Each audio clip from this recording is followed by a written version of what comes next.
So today we're going to talk about the two perhaps most important aspects of our inner ethical lives, the guardians of the world, coming up.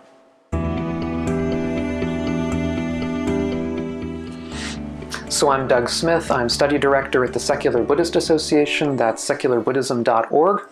And if you're new to the channel and interested in helping to promote a wiser and a kinder and a less stress-filled world, both for yourself and for the rest of us, consider subscribing. So the guardians of the world.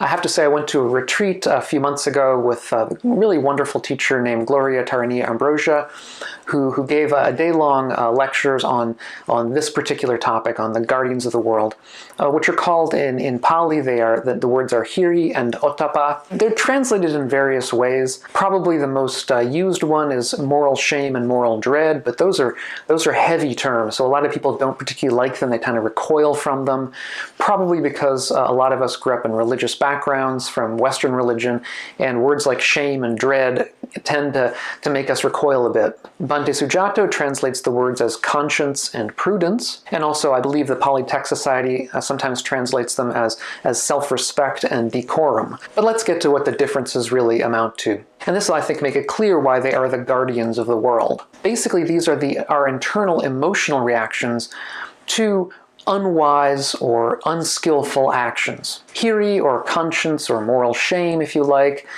is the internal response that we have, this emotional response, a feeling of recoiling from negative actions, from, let's say, stealing something, or lying, or treating somebody badly. We tend to recoil in an inside way. We don't feel like we're worthy of that. That's why the Pali Text Society probably translates the word hiri as self-respect. We can also call it moral shame or conscience, internal conscience. It's that internal turning away from actions that we see as unskillful. And ottappa, or moral dread, or prudence, if you like, is an external feeling that if we do bad things, if we act in an improper way, it's going to redound on us for our own ill.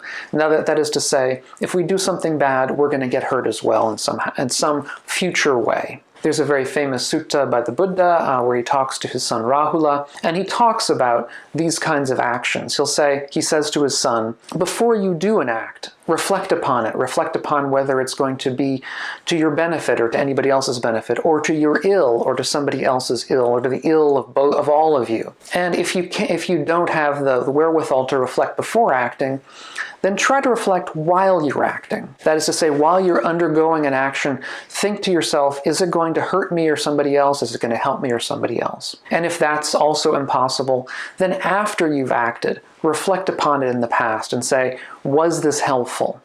And if it wasn't, then maybe you would change things in the future and how you would undertake, or whether you would undertake that kind of action again. And part of the practice of mindfulness, I would say a key part of the practice of mindfulness, is to become aware of this sense of, if you like, moral shame or of self-respect, this internal sense of turning away from actions that are to ourselves harmful or harmful to others. Because oftentimes what happens when we act unskillfully is that we sort of bulldoze right over those feelings.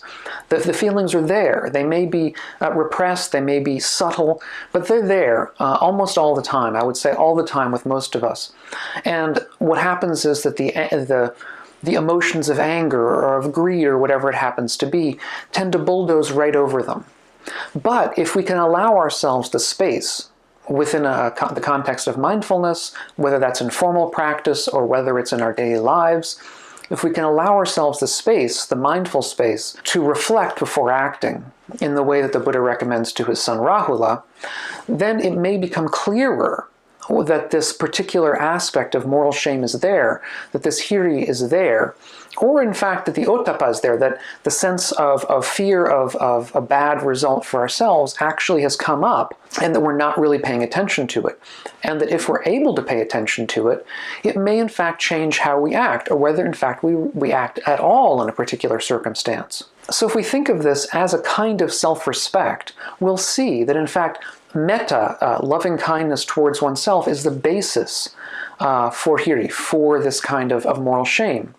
That is to say, we love ourselves enough, we have kindness towards ourselves enough to realize that we're too good to be doing certain kinds of actions.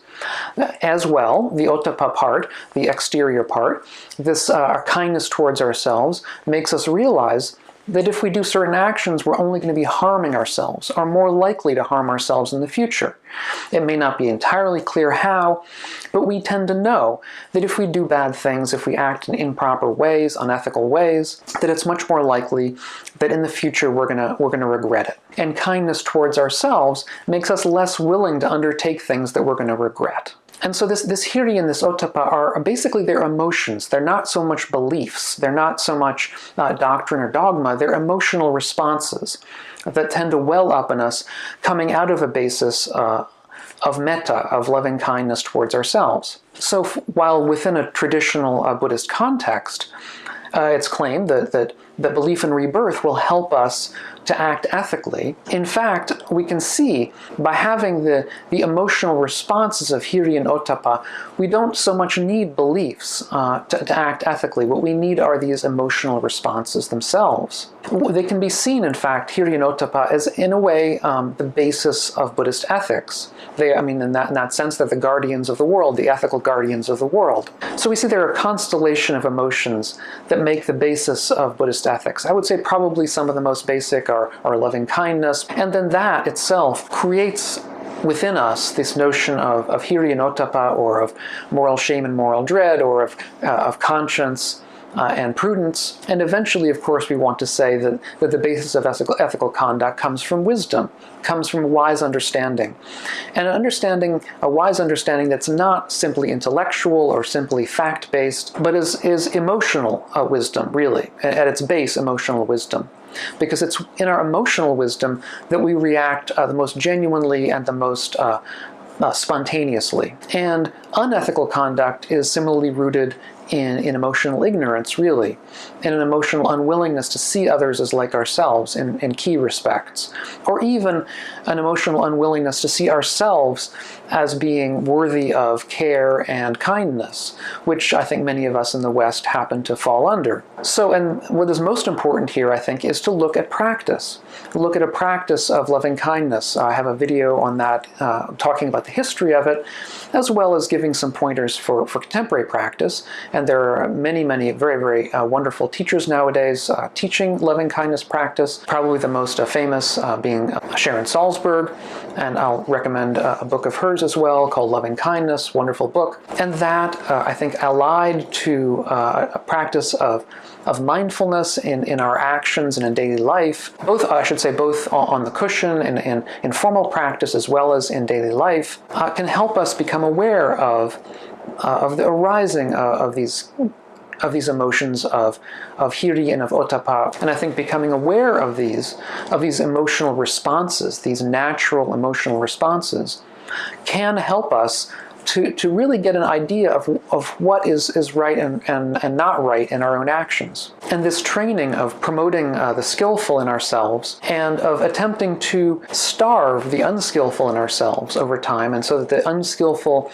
tendencies and actions will become minimized over time, is the essence of right effort. So I'd be interested to know how you see hiri and ottappa in your own lives. I mean, I can certainly recognize them in myself, and it has actually helped me in the past to be able to recognize these. Things that I used to do, I know, I tend not to do so much because I can recognize that, boy, if I do this, in the first place, oftentimes, for instance, reacting badly on an internet forum or something like that, I feel a sense of bad conscience for having sometimes overstated something or gotten angry. But then also afterwards I realize that it only ends up the other person responds back to me and it just gets worse. But I'd be really interested to hear how it's come up in your lives. So go ahead and put that in the comments and questions down below, and any questions you have.